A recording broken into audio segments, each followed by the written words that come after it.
નહીં આવે ભાઈ, ઈ ગઈ છે ભીખા બાપાની વાડીએ 300 માં દાડીએ.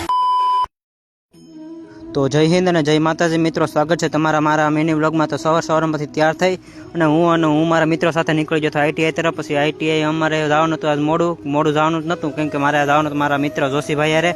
પછી તમે જોઈ શકો છો આપણે ઉનાના ત્રિકોણ બાગે આવીને બેસી જતા, પછી ગાડી બહાર જતી હતી અને પછી જોશીભાઈ આવી જતા, એટલે પછી જોશીભાઈને રામ કરીને અને પછી આપણે બેસી જતા એના ગાડીમાં બેઠી અને પછી આપણે નીકળી જતા આઈટીઆઈ સાહેબો આવેલા નતા, એટલે પછી આપણે બધા આવી જતા ક્રિકેટ રમવા. પછી મોડા સુધી ક્રિકેટ રમવા અને પછી હું જોશીભાઈ થાકી જતા, એટલે પછી નીકળી જતા ઘર તરફ. પછી હું ના આવીને અને બસમાં બેઠી અને પછી નીકળી જતો ઘર તરફ. પછી નાથી ચાલીને આવી જતો ઘરે આવીને ખબર પડી થોડું કાગળિયાનું કામ હતું, એટલે પછી ગાડી લઈને હું આવી જતો હિંબે. પછી હિંબે જઈને પછી કિરીટભાઈને લઈ અને પછી આવી જતા આપણે થોડું કાગળિયાનું કામ હતું.